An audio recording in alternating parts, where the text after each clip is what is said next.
নমস্কাৰ আপোনালোক সকলোকে মই অন্য এটা ভিডিঅ'লৈ স্বাগতম জনাইছোঁ। এতিয়া বনাবলৈ ওলাইছোঁ গাজৰ হালোৱা। তাৰ কাৰণে প্ৰথমতে আমি গাজৰখিনি ভালদৰে পিছনাত মিহি মিহিকৈ পিচি লৈছোঁ। পিচি হোৱাৰ পিছত কেৰাহী এখনত অকণমান তেল দিছোঁ। তেলখিনি গৰম হোৱাৰ পিছত তেনেদৰে গাজৰখিনি তাত দি দিছোঁ।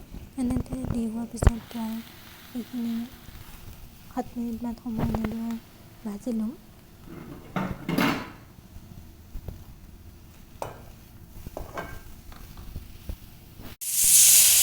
ভাজি হোৱাৰ পিছত আমি ইয়াত এড কৰিছোঁ গাখীৰ। গাখীৰ আপোনালোকে পৰিমাণমতে দি ল'ব। যিমানখিনি গাখীৰ থাকে তাৰ ওপৰত আপোনালোকে গাখীৰখিনি দিব লাগিব। আৰু গাখীৰখিনি দিয়াৰ পিছত ভালদৰে আকৌ এবাৰ লৰাই দিম। দিয়াৰ পিছত এনেদৰে প্ৰায় আমি 5 মিনিটমান সময় এইখিনি উতলিবলৈ দিম। দেখিছেনে? এয়া উতল আহি আছে। এতিয়া আমি ইয়াত এড কৰিছোঁ চেনি সোৱাদ অনুসাৰে।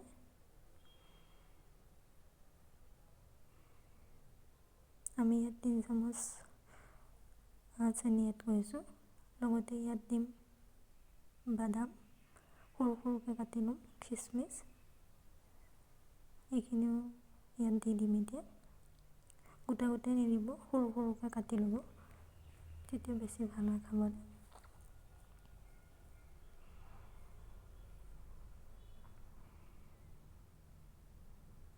এয়া খিচমিচ গাজৰ গোটেইখিনি মিক্স কৰি দি দিছোঁ। এইখিনি দিয়াৰ পিছত প্ৰায় 2 মিনিটমান সময় উতলিবলৈ দিম। এয়া আমাৰ গাজৰ হালোৱা ৰেডি হৈ গ'ল।